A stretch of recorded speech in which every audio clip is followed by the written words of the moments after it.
Hello and welcome to the Scott Mansell podcast, where I talk to incredible people from motorsport, F1, engineering and business. In today's podcast, we're talking with ex-Ferrari F1 race engineer Rob Smedley, who has just launched the Electroheads eKart race series. We talk about democratising grassroots motorsport, what an F1 race engineer actually does, and how to set up a Formula One car. Hello, Mr. Rob Smedley. Good to see you, and thank you so much for joining me today. Thank you, Scott. Thanks for having me on. So I, along with everyone, I think, who watches Formula One, love to see your relationship with Felipe and the incredible story over the years. It's all deep in our hearts, and we'll talk about that a bit later. But right now, you're actually working with Formula One and on a very interesting electric karting project. Yeah. And as an ex-karter myself, and having not quite recently actually had a baby, and potentially, looking at karting with the kid in the future, this is really interesting to me. And I have some really interesting questions actually about how we can standardize karting, I think, or at least make it a lot fairer than it is currently, I would say. Can you tell me a bit more about that project? Yeah, of course I can. It all come about really in my. I spent 20 odd years really within the Formula One teams, in various different positions, and really, 2017, 2018. For me in Williams, I started to have a slightly different outlook on life. Started to think about doing different things and not just being part of a traveling Formula One team. And what kind of it was pretty clear during 2017, let's say, that it would be something that I probably want to take a sabbatical from the teams. Take some time out, and also I started to think about doing something which was a little bit more purposeful, if you like, something that in effect was to give back to the community. I've been incredibly lucky from everything that I've done in Formula One. I've had a great career, or I'm having a great career, if you like. But it was a lot of that, like a lot of us people who've, got a profile in Formula One and had good careers. A lot of it is right place, right time.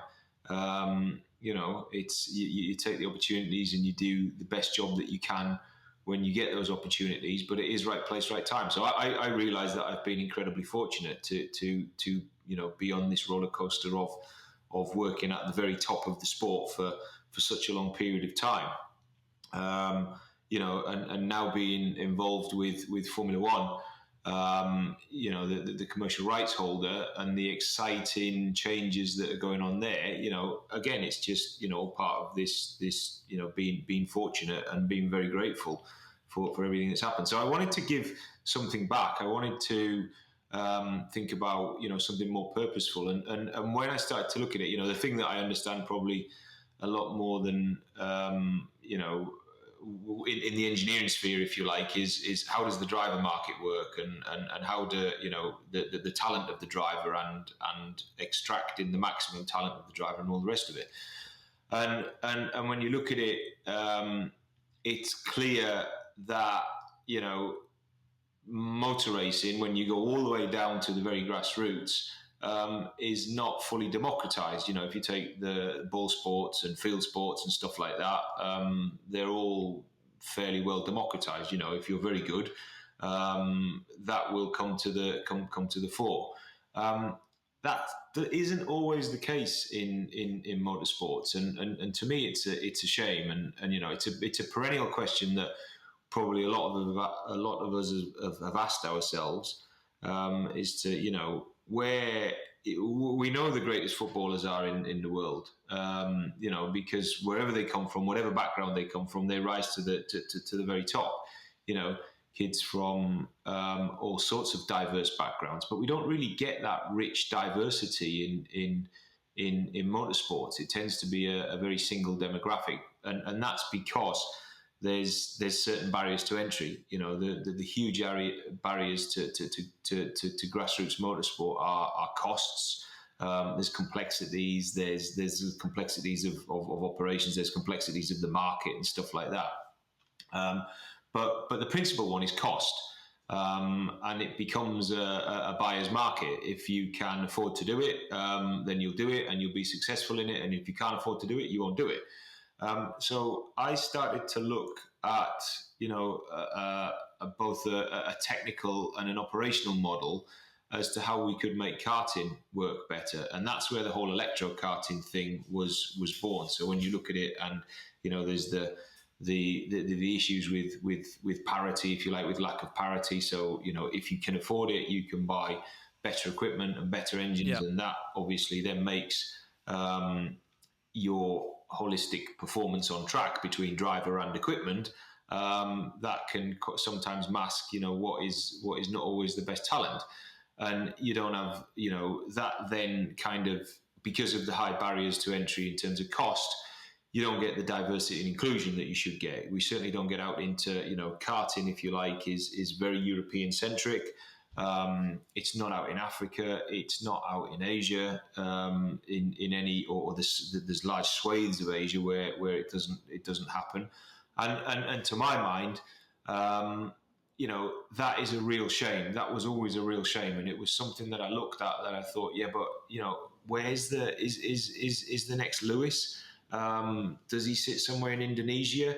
Does he sit somewhere in Western Africa? Where is the next Lewis? Is he here in Europe and we just haven't got to him because he lives in a demographic, or he or she, I'm saying he, he or she, they live in the next in a demographic which is socioeconomically not accessible to karting. So it was about looking at this in scale. It was about using, as I said, I've been fortunate.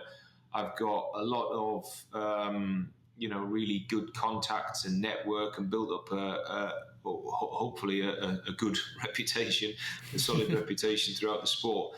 And it's about now putting that to good use, as well as doing what I'm doing with Formula One, which is massively interesting to me, and is getting more and more exciting. But it's about putting that to good use and coming out with something that is going to make systemic changes. Yeah, that sounds incredible, to be honest with you. I mean, there's these two aspects, aren't there, to the barriers to entry to karting. You've got the initial just cost of going to do it, and that's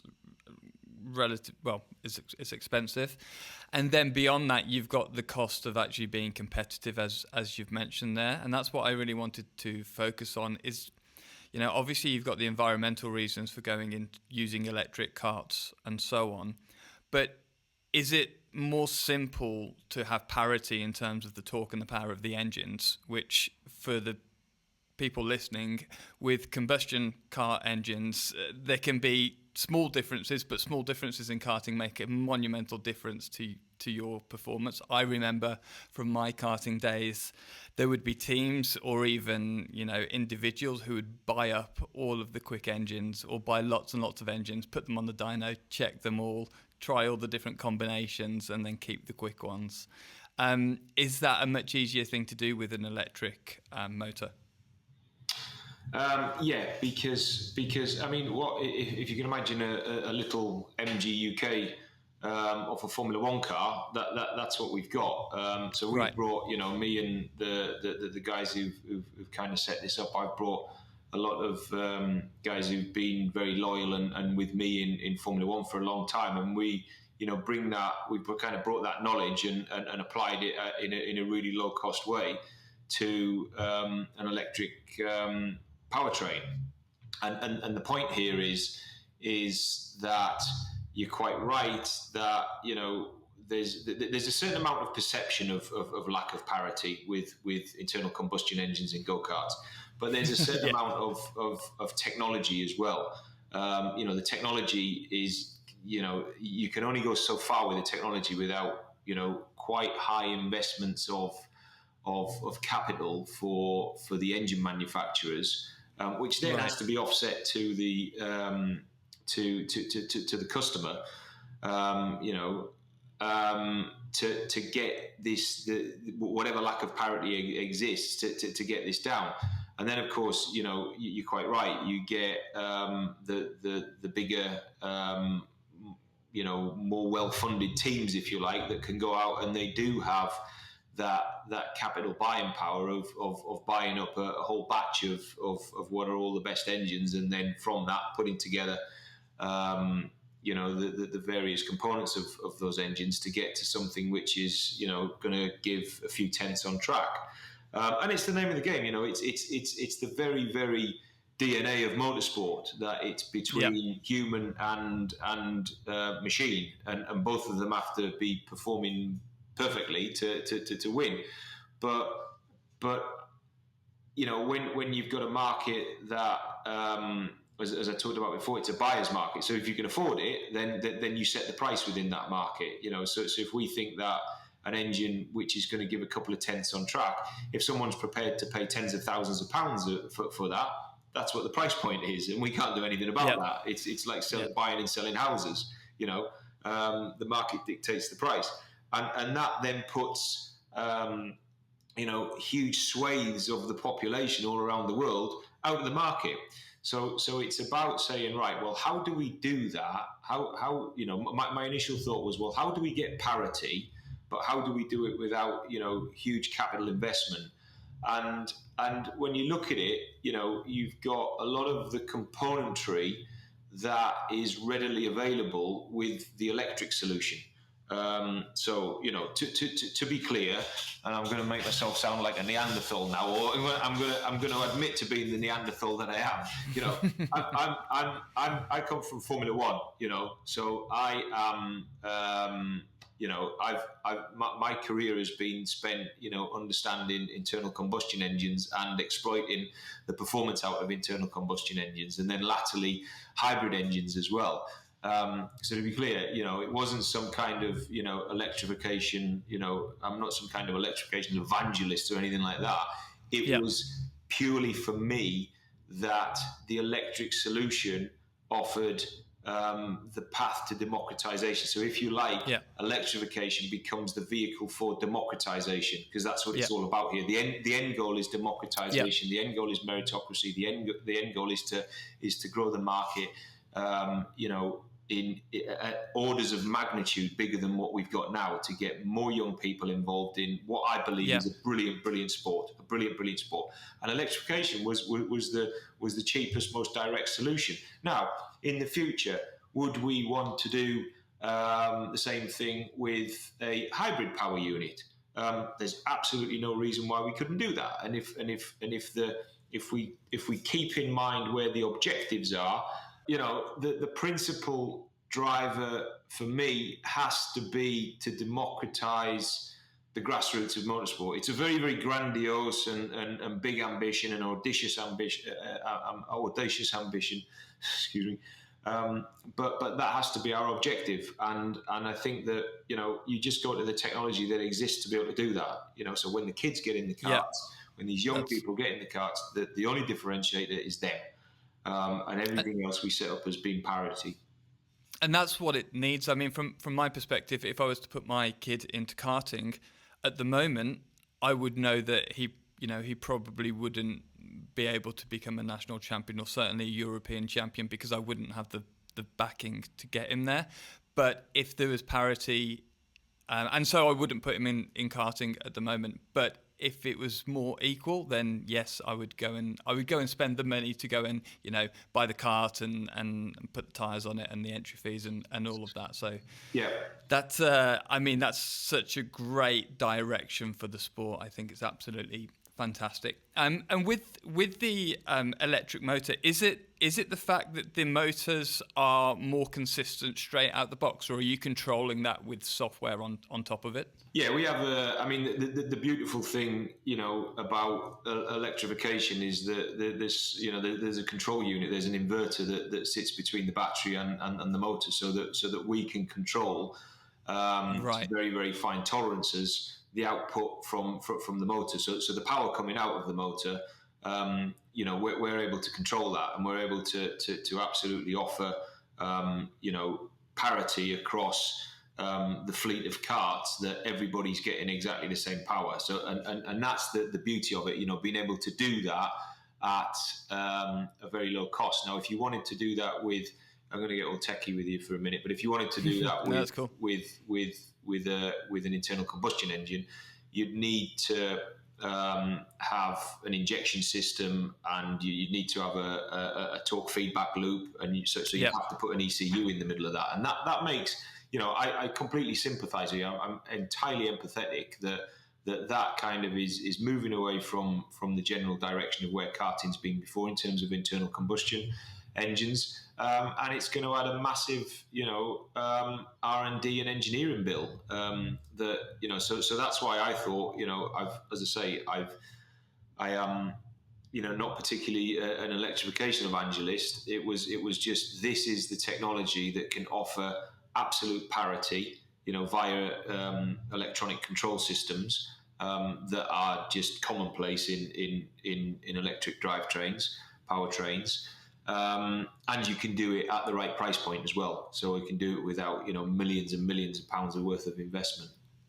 Yeah, because it's done off the software, and I suppose you just map the torque and the power curves. That's it. We have a torque map within the ECU, and that's fixed between the karts. And then the output is exactly to that torque map. So there's no difference whatsoever. So it's all it's exactly what we would do in a Formula One car, in an MG UK, for example. It's exactly the same principle. And when's the championship starting, or has it started?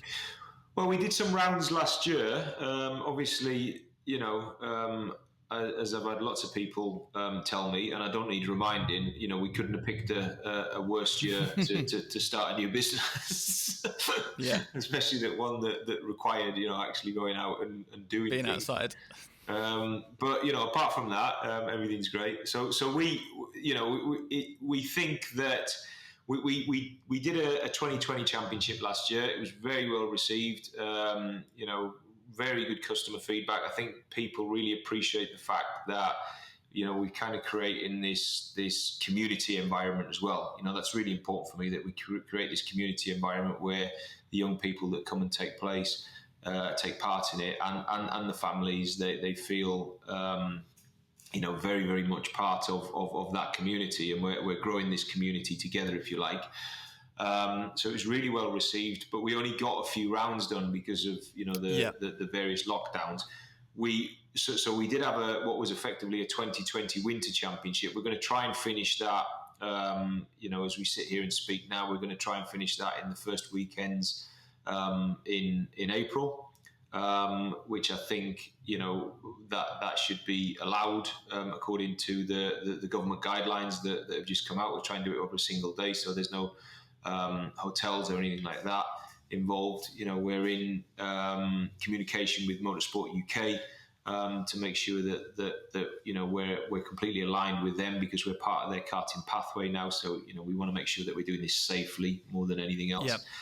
And then probably later on in late April, when things have opened up much more, and travel restrictions and overnight stay restrictions and all of that have abated, then at that point we'll start the 2021 championship. And I think we've got 6-7 rounds of the 2021 championship. So Bambino and Cadet. We have ambitions to go to the junior level as well.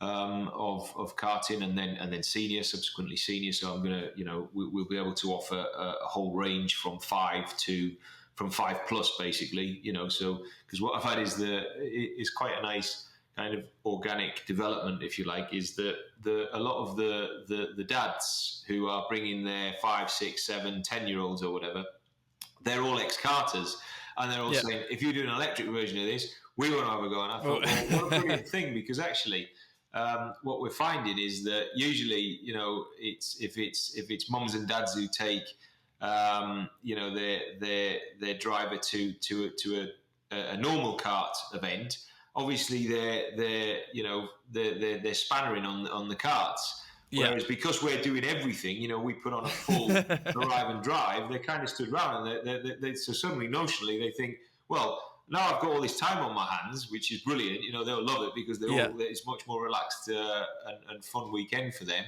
Then why not get in the cart and drive themselves? So, yeah, okay, brilliant. So we're probably going to be from, I was expecting maximum age to be mid-20s, but I think I'm going to have to extend that up to way beyond that, which is brilliant. It's all part of the community. That's amazing. Just one final question about the motor and the battery itself. So is it a motor with a gear on it that drives a sprocket, and then how big and heavy is the battery, and where does it go? So it depends on the kart type, but we're working with the battery manufacturer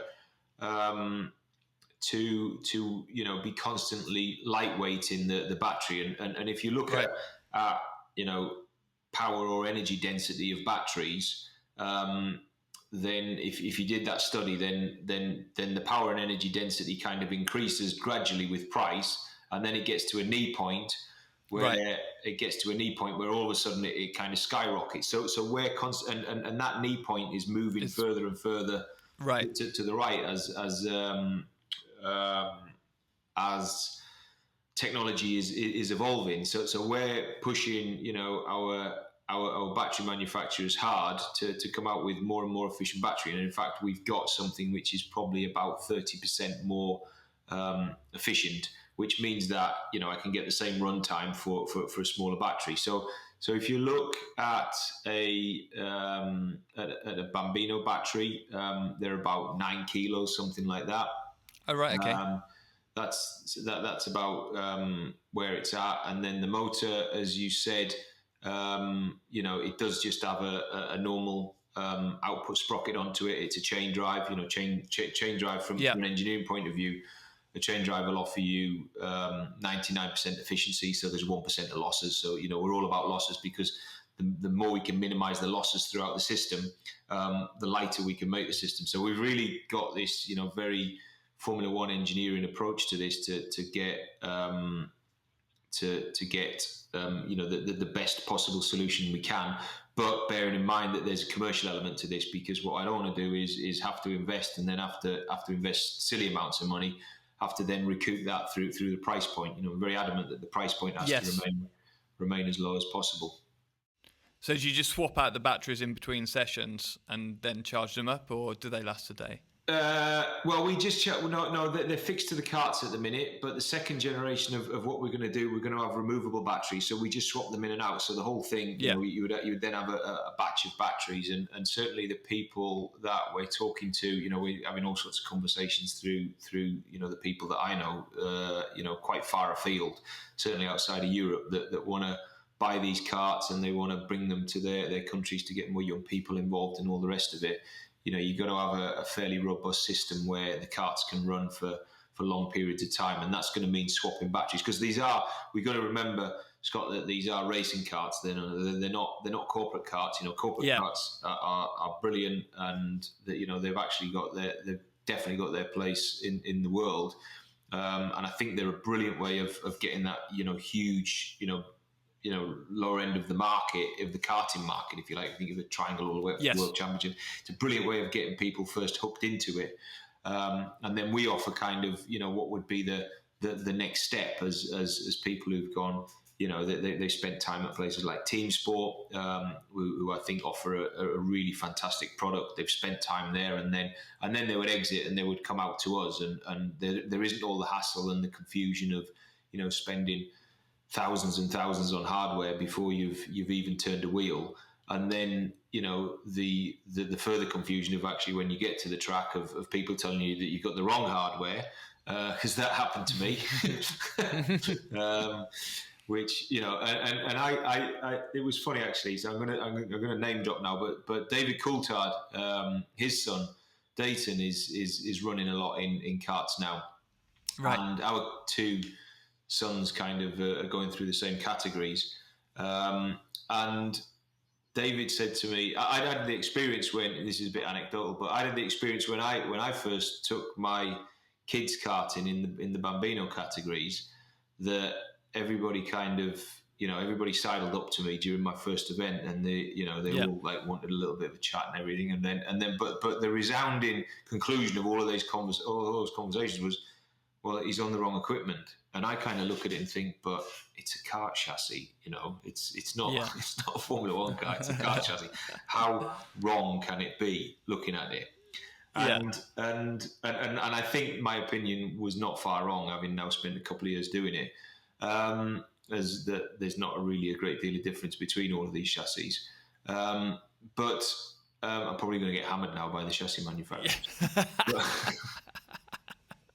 But then what happened was, about 6 months down the line, I was having a chat with DC. We were somewhere, and I can't remember, and we were having a chat, and he said, "You never guess what happened." He said, and this is to me, I'm an 11-time Grand Prix winner or whatever. He said, the first event that I went to, there's all these people sidling up to me for a chat. And he said the conclusion of all those conversations was that Dayton was on the wrong equipment. And I went, yeah, that was wrong. But what I thought about it, I kind of found it, like pleasantly, amusing, if you like, that you kind of listen and it's nice to talk to people at the kart track. I do enjoy it, but you kind of think, well, all right, I've probably got enough experience to make my own decisions about these things. I'll just about get by, and David the same. But the problem is, on a more serious note, for all of the people who come into it as first year karters, these families that come into it, and the first conversations that they're having at the track, having spent a huge amount of money, because they're on the wrong equipment. Is they're on the wrong equipment, and then what do? Because if you haven't got 25 or even longer in David's experience, he'll kill me for that, years of experience of Formula One, you can't take that with a pinch of salt. It becomes kind of right. Yeah. Well, that's the advice. So now I'm going to go out and I'm going to buy a different chassis, and then you find out that 2 months later that that's the wrong chassis, and now you need this engine. And that exactly. And it's just like, wow, this is really, really confusing. Why don't we take that confusion out? Because what we're here for is so that the kids can get on track in equal equipment and have a thrash round and really enjoy themselves and get out all of the benefits that karting brings. It's such a brilliant sport for young people,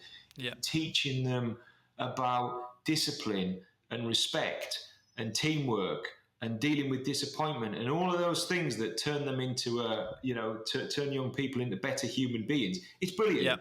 But why does it have to be then limited to this tiny demographic that can afford to do it? Let's just grow the market and get it down and grow the market of grassroots motorsport in general. That's what I want to do, and I don't want all of that market. That would be wrong with me. I want to, when we're talking about democracy, I want to run the business democratically as well, and I see a lot of small businesses around the UK and around France, and everybody's kind of scrabbling around for the few customers that exist. Let's grow the market. Let's grow it, and let's make it a proper market so that everybody gets their little piece of a massive pie. And we've actually we're creating jobs, and we're doing all of those great things that motorsport can do. Yeah, exactly. We do some work with Motorsport UK as well, and we train amateur racing drivers, and I'm constantly saying to them, what we see is these gent drivers come in for a year or two, get pulled in all different directions, realise that it's really expensive, and then leave the sport and go and go and do something else. Yeah. We're much better off trying to keep them in the sport and going back to the grassroots like that and actually just enjoying it. Like some of my best times from a kid was, sleeping in the van at Clay Pigeon with my old man in the middle of winter and just getting the car out the back and going to test and race. And I really look back on those times with fond memories.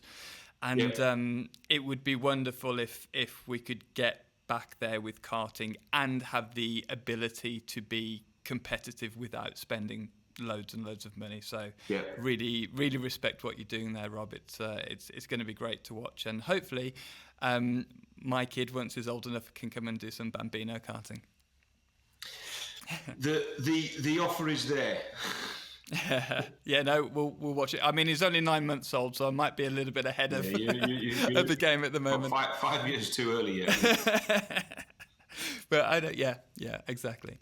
So into a bit of Formula One. We all see the engineers on the radio, on TV. But for the listeners, what are the main responsibilities of a racer engineer in Formula One over a weekend and then beyond that for the whole season? Well, I mean, Formula One, being a Formula One race engineer changed in my time of being a Formula One race engineer, and where I always describe it where you ended up at the latter part of my career was you ended up as being almost like a mini technical director of the car, because right. It went from being, when I first started in Formula One, there was probably 3 of us that worked on the car, something like that, in terms of engineering. And that now has grown to be, an order of magnitude bigger than that on each car. When you take what goes on at the track, when you take what goes on at the remote operations that all of the teams have, you take all the various aspects of the car. So you've got operations and reliability, which is, something hugely important, but a little bit, probably less sexy than the performance aspects. Then you've got the aerodynamics engineers, you've got the control systems engineers, you've got all of the competitor analysis and performance and analysis people, all the various aspects and around the car. The tire engineer, that's something which kind of come in during my tenure in Formula One. Somebody who's actually dedicated to the tires. Right. Then all of that you become much more reliant on the experts. So you become the person that's got to coordinate all of that expertise. And like anything in life. And like all forms of motor racing, Formula One is about compromises, so I'm going to give a little bit of that away to have a bit more of that, and that's going to give me an overall better compromise and make the car go faster. And you're making these compromises all the way along. There's very rarely something where you can have the benefit of that and the benefit of that. If you're doing that, then you were running a suboptimal system previously. Yeah. What was going on before? Yeah. So it's kind of it's very much about optimizing your system across all of the various strategic pillars of what a race engineer is about. So it's about car reliability, it's about car performance, it's about the safety aspects of the car. You should always take responsibility to never let the car leave the garage in an unsafe way or anything like that, because you're dealing with you're dealing with lives. So it's a hugely responsible job, and the bit that the tip of the iceberg that everybody sees is that comms with the driver. Yeah, of course. You've got to be that guy who is able to communicate and get your point across. And equally, you've got to win the trust of the driver. Without the trust of the driver, if you don't have the trust of the driver, then you will never succeed, because you can be doing everything that you need to do in the background. But if you haven't done that final bit of that human interaction with the driver, these guys are driving cars at 200 mile an hour. And if you need to pass an instruction or pass some advice, you better be sure that that 9 times out of 10 that advice or that instruction is correct.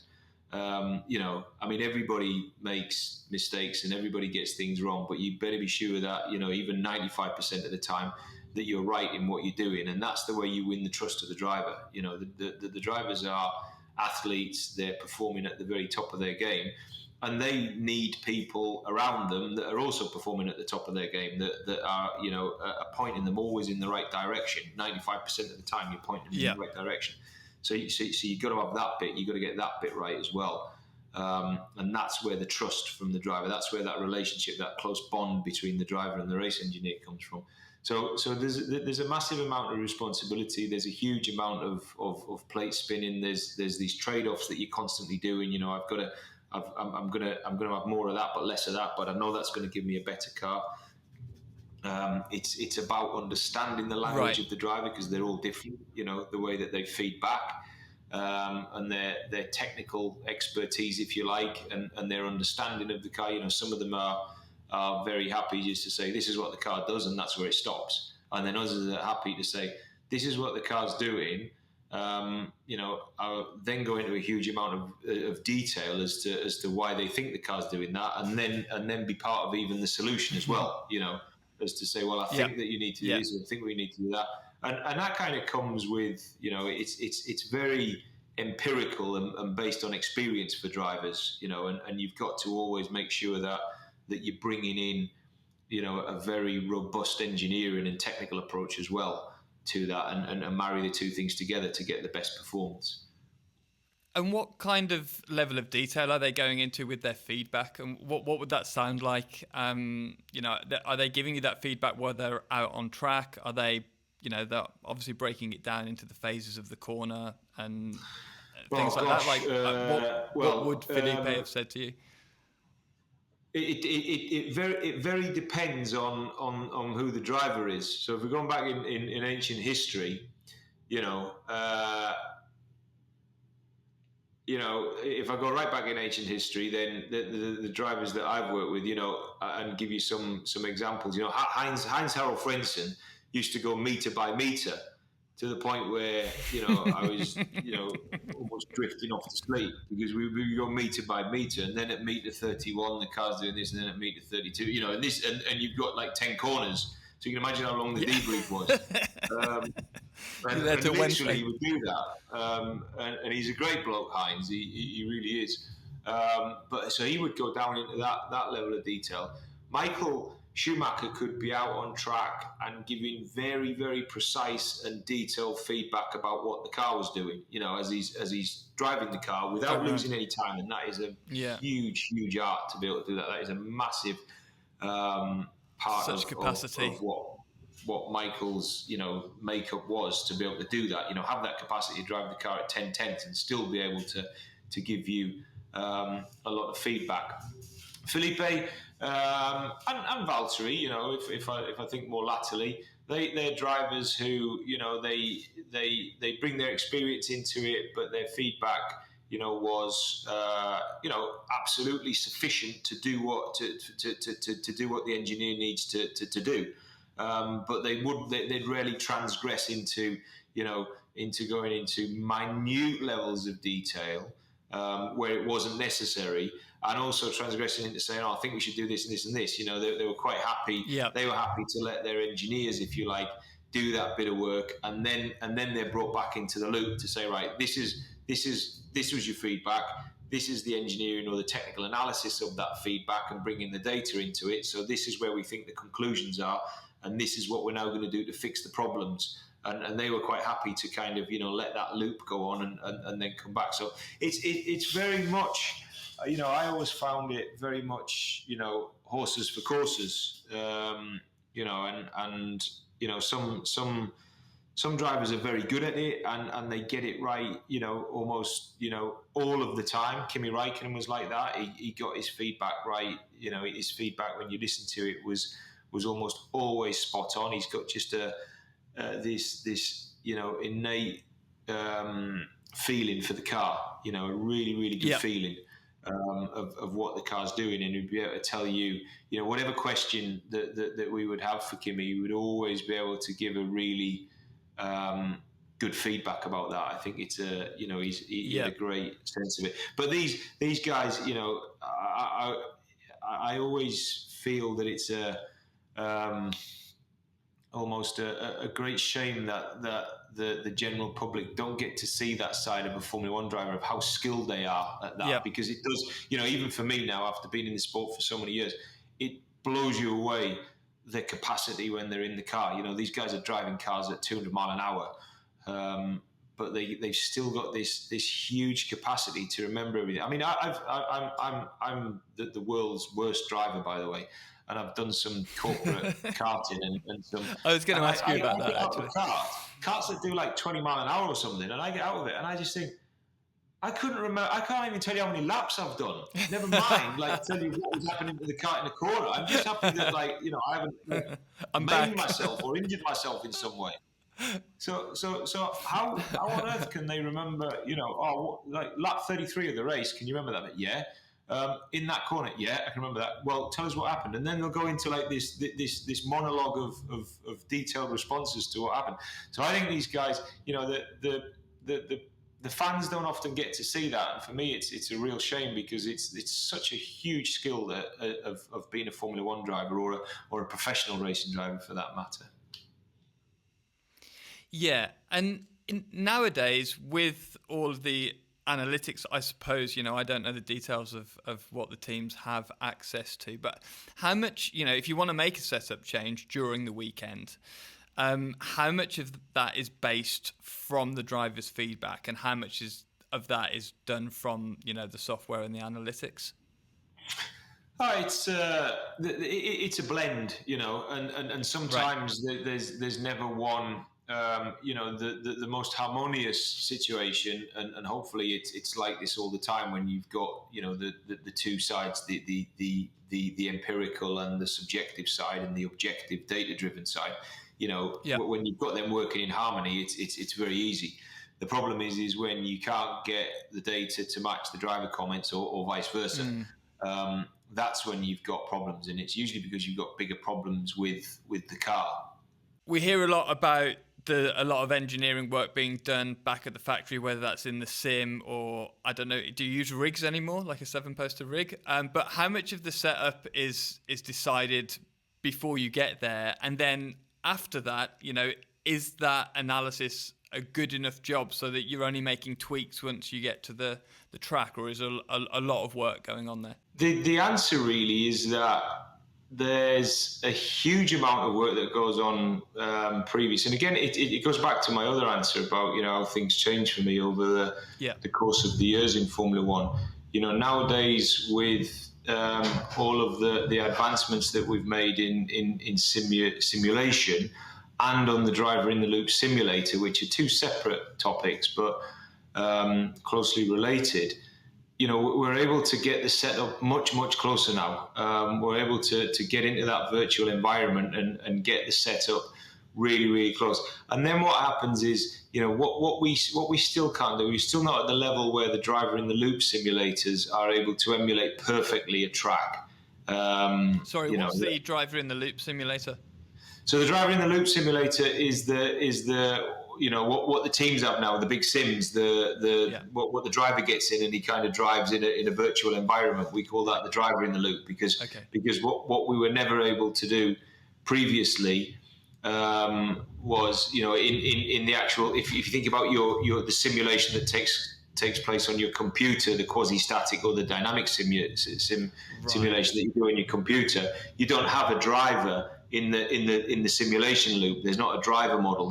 We've tried to create driver models in the past and we're still trying to perfect them, but you still don't have a driver because depending on and all the drivers are different, by the way, so depending on their perception of a certain situation is how they react to it. And that's the bit that we kind of, by having these simulators, we put the driver into that loop, that simulation loop. So they drive a virtual car, which there's all sorts of cues and stuff like that tells them what the car's doing, and then we put that in a virtual environment, and then we try to understand if something is more performant or not. So a lot of the setup work and the performance work and the optimization work is done prior to actually getting to the track. And that goes on, a long time before the Grand Prix, where we're sometimes talk, 6, 7, 8 weeks out that all of that work actually starts, and it just keeps getting, you're coming down to a more and more optimized position. And then when you get to the Grand Prix, obviously you've got, you're going to have some, let's call it, some options, some performance options that you're going to, if the car's doing this, then we're going to do that. And if the car does this, then we'll do that. And, I used to always kind of make myself, when I was race engineering, when I was actually operational on the car, was make myself a little crib sheet, based on experience, based on all the simulation stuff that we'd done, based on what happened there last time, based on knowing what the driver wants, and the driver's perception of certain elements. So it was kind of, and you'd we'd sit down and we'd discuss that prior, so that they become really transactional and functional decisions, when we were on the fly and we needed to make some changes and kind of, test stuff when we were in the middle of a session, because you don't always have that time in a session to kind of pore over all the aspects of the data and do, in-depth analysis. It's much more on the fly. That happens, all of that good stuff, the in-depth analytics, that happens after the session. Yes. And overnight, if you like, between sessions, or on a Friday night or a Saturday when you're thinking about what the race car's going to be between the qualifying and race, all of that type of stuff. But when you're in the session, you need to be able to make quick decisions. You need to be able to have quick, predefined decisions that are based on, you usually have the performance engineering element who's telling you, yeah, that's the right decision because of X, Y, and Z, what we're seeing in the data. But they're very, very, it's high level analysis at that point rather than the detailed stuff that we get into afterwards. Right. And like during the race weekend, what were the changes that you would make? Were there big changes? Would you ever change springs or dampers, or was it tweaks of a click here or a little change on a wing? No, you change whatever. I mean, again, depending on how optimized you've got your car before you got there, sometimes it still happens that the car's just not working, and we see that now. You read it in the press conferences in the press releases on a Friday night from the drivers saying that the car's not right and we're miles away with the car and stuff like that. So it still happens, even with all the tools and the analytics that we've got, it still happens that the engineering teams get the car completely wrong. And at that point, you've got to, it's either something simple that can fix it, which is very rare. Quite often, you're going to have to get into bigger changes. So you might want to make changes to what you talked about, the mechanical systems on the car, so the springs or the anti-roll bars, or sometimes rarely now, but it is still stuff that we do. Is we change damping settings, and then you want to get into usually what you're trying to do with a Formula One car is to optimize the aerodynamics of the car as well. Yeah. But really, you're only trying to optimize the aerodynamics to optimize the tire grip. So you've got to think about, my advice, always to the performance engineering teams was, let's think about where the objectives are. What are the objectives of what we're trying to do?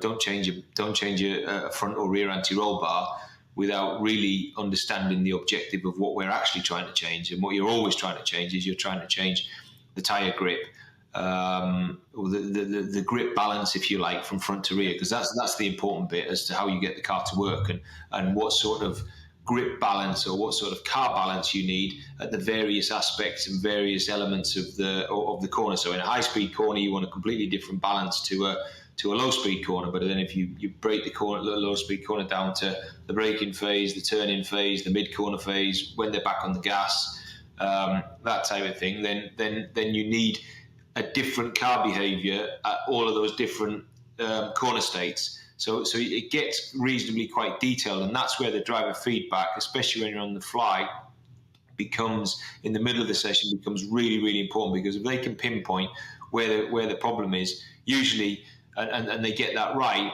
and you're well prepared with all of your, the stuff that I talked about before, the simulation and the simulator work that's gone on beforehand and all of that prep work, then usually you can get to the problem and fix it immediately. And that's where this kind of the trust comes in between the engineer and the driver, is to, the driver just allowing the engineer to get on with it. I mean, latterly with Felipe, I think we got to the point where I never even used to tell him, because I was that busy like with my head in stuff and getting stuff done.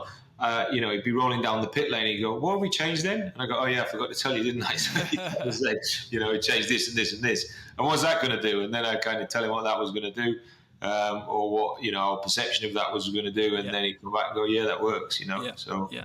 So he'd be out there and he'd be saying, I'm struggling at the apex in the slow speed corners, the front, it's just washing out, just pushing on a little bit. Can we make a change there? And you'd make a small change, and then go back out and try it. Yeah, you go back out and try it. But again, it's a compromise, isn't it? Because if it was, it would always be caveated with, I'm struggling, I don't have enough front end from the latter part of turning to mid in the low speed corners. But I've got too much front end in the high speed corners. Okay, yeah. So you're going like, all right, yeah. Well, where's the compromise that we're going to make? Because you can't confuse physics and magic. You can only do the racing cars and with physical properties, and you can only do so much. So you've got to find a compromise and just think. That's where the experience comes in. Thinking, right, I'm going to compromise that for a benefit here, and I know that I'm going to make the car worse in a certain area. But I'm going to make it better here, and that's going to give me a better overall lap time. Yeah. So one thing that I've seen in the more recent years, and I've driven F1 cars from like 82 up to 2012. I drove a 2012 Lotus. Really? Yeah. Should have sent you an idea of what I've done. But I've driven, I don't know, 25 different cars, F1 cars. And the thing that I noticed, especially from the earlier cars, but for me, I really enjoyed the early 90s, mid 90s cars because they are raw and they're proper cars. Yeah. And then as with the later cars that I've driven, they're so refined, they're so good. It feels like the suspension is I don't know, it works so well. And I don't actually understand why how they are so refined. Do you have any insights on that? People and money, basically, and development. Yeah, well, that's the people and money make the development, and that's what you end up with. So the real answer there is how the teams have grown. So if you take, within the teams, we've just got so much more intelligent in every single aspect of the car. And that comes from technology, advancements in technology. So advancements in wind tunnel technology, advancements in computational fluid dynamics, simulations in general, the driver in the loop simulator, all of those things, all of those really solid analytical methods have helped us to understand Formula One cars so much better than what we did 10 years ago, 20 years ago, 30 years ago. We're making Formula One is always about running at the forefront of the technology curve. It's always about inventing its own technology or tapping into the newest technology in order to understand and optimize the vehicle. And I think that's why, if you drive a car from 10 years ago and 20 years ago and then 30 years ago, exactly as you said, you're going to see just massive improvements and massive leaps. But it's people and money. It's much more expensive now to run a Formula One team than it was 10, 15, 20 years ago, which was, it's compared 10 years to 20 years ago, there's been massive, advancements in what the budget size is.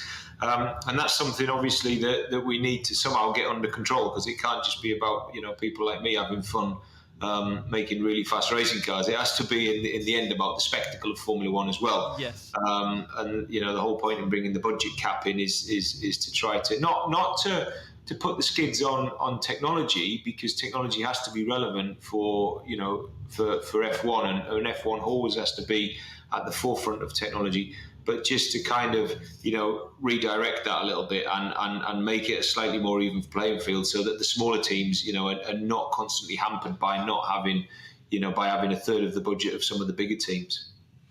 Yeah, exactly. That's, from my perspective, and I was having this conversation the other day with the new regs coming in next year. From a spectator's point of view, we just want to see the ability to overtake, a bit of wheel-to-wheel action, and having the drivers look like they are threading the needle, pushing the car on the limit all the time, and it look fast. It doesn't necessarily, I don't think, need to be that fast, but look fast, because we all like to see those onboards with the drivers really pushing the cars. Yeah, absolutely. I think. One of the things that we've done there, I talked to my colleagues in Formula One who were involved in the production of TV. And they've obviously made massive advancements with, the onboard camera and the camera imagery. We're at 4K and the sound and all the rest of it. And they say, if you take that on board, that iconic footage from Senna around Monaco, part of it, a huge part of why that looks just so incredibly impressive is because of the camera. Because the camera is like, something shaking and cutting out and and it just gives you that perception. And now camera work is so smooth and so good and all of that is you don't always get that perception of speed. But whether or not we need that perception of speed or whether or not the fans need what they actually just want to watch is something that is totally engaging because it's that wheel-to-wheel battling. That's what we've got to give them, and that's the kind of the path that we're on now in Formula One. Yeah, absolutely. It looks like it's going to be fantastic. Okay, Rob, thank you so much for joining me today. Really appreciate the chat that we've had. It's been super interesting, and enjoy your year. I suppose you're heading out to the test sometime soon, so enjoy that, and I'll speak to you soon. All right, thanks, Scott. Thanks for having me. Thank you so much for listening. I hope you enjoyed this podcast. If you did, please go and subscribe. I mean it. Please take the 20 seconds. We have some incredible guests coming up from F1 and motorsport, and it will really help launch the podcast. This has been a steep learning curve, to say the least. So if you have feedback, good or bad, please leave it, as I'm always looking to improve. Cheers and see you soon.